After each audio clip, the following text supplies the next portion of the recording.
and today I have a seafood boil mukbang. I have king crab legs, lobster tails, shrimp, or mega prawns. I have mussels, and I have my butter sauce. You know some on your right. Come with me.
This banana was not created by God, or really even nature. Bananas, at least the ones that you see at the store, were created by people. Don't get me wrong, there are wild banana plants, lots of them. They're native to South and Southeast Asia, and there are dozens of species and thousands of varieties. They're just not the ones we eat. Some of those species, as you might suspect, have seeds, because that's what fruits are. They're fleshy bodies containing seeds. So you might wonder, why have you never eaten a banana seed? Well, you have. Kinda. In cultivated bananas, the seeds have pretty much stopped existing. If you look closely, you can see tiny black specks. Those are all that's left, and they're not fertile seeds. If you plant them, nothing grows. Today's bananas are sterile mutants. I'm not trying to be mean, that's just the truth. Unless you were alive in the 1960s, hats off to all those older SciShow viewers out there, every banana you have ever eaten was pretty much genetically identical. This is a Cavendish, the virtually seedless variety that we all eat today, but it wasn't always our banana of choice. Until the 1960s, everyone was eating the same banana, it was just a different banana, the Gros Michel, a bigger, sweeter fruit with thicker skin. You might notice that banana-flavored things don't really taste like bananas. Well, they do. They taste like the Gros Michel. The government is considering whether to allow the sale of food from a genetically altered animal, the FDA taking it up today. A company has tinkered with the genetic material of salmon so the fish can grow faster and reach groceries sooner. Are eaters ready? Here's Lisa Stark.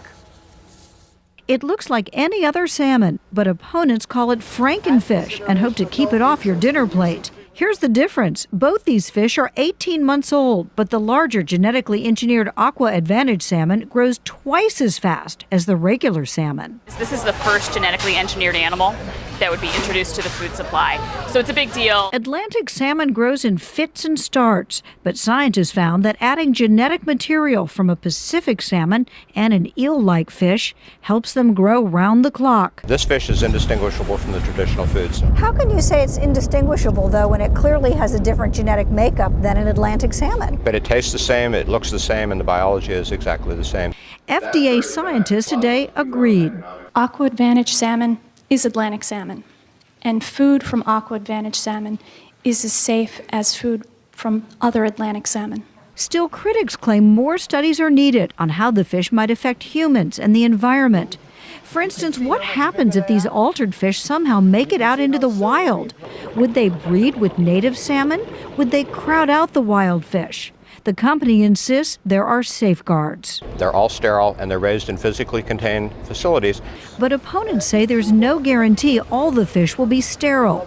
And there's already one case study in how the best laid plans can go awry. Canola plants used to make canola oil were genetically engineered to be resistant to weed killer. The problem, their seeds have now migrated from the company farms, carried by the wind, and perhaps by trucks taking them to market. They're now growing on the roadsides of North Dakota. Scientists worry they may create a hard-to-kill superweed.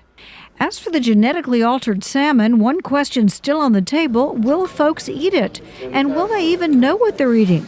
Because the FDA has to decide if the fish will even carry a special label. Lisa Stark, ABC News, Washington.